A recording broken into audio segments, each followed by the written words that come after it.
changamoto ambazo Mungu akitupa uhai inafaa tushirikiane kuzifanyia kazi kwa juhudi zaidi. Kwa hapa nitagusia changamoto 3 kubwa. Ya kwanza, umakini zaidi kwenye ukusanyaji wa mapato na matumizi. Amesema waziri hapa kwamba bado hadi leo kuna watu, mbali na mifumo halali iliyowekwa na serikali ya kukusanya fedha kwenye halmashauri yetu au halmashauri zetu, kuna mifumo ya pembeni inaundwa inakusanya fedha hivyo hivyo, na fedha zile badala ya kuingia kwenye mfumo halali naingia mifumo ya watu binafsi. Waziri na wakurugenzi, na wataka muwe macho kwenye hili, muwe macho kwenye hili, kwa sababu fedha hii itakapokusanywa yote ikaingia kwenye mifumo halali, hizi kelele tunazopiga ndogo ndogo hazitakuwepo. Tutakuwa na fedha ya kutosha ya kufanya shughuli zetu za maendeleo. Lakini tukiachia zikienda mikono mingine, maendeleo yetu yanakwenda kuzorota, na muda wote halmashauri zinadai fedha serikali kuu, wakati fedha iko kule na inaachiwa inapeperuka.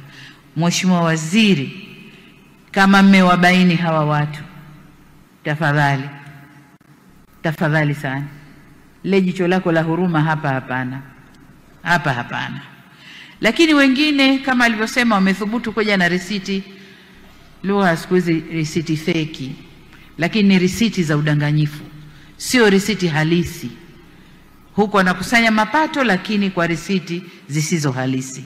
Au kama mwagundua, waziri, hapa sina mswalie Mtume, ukishindwa kuwachukulia hatua hawa, ya kuja kukuita ni kuuliza umefanya nini. Ukufanya kitu, mimi nafanya kwa wao na wewe, wao ambao umewasamehe na wewe uliyesamehe. Ndugu zangu, niwapongeze halmashauri, kwa kweli mnapaswa kupongezwa kwa kuongeza ukusanyaji wa mapato. Lakini muono wangu ni kwamba mnaweza mkafanya vizuri zaidi, zaidi ya hapa mlipofika.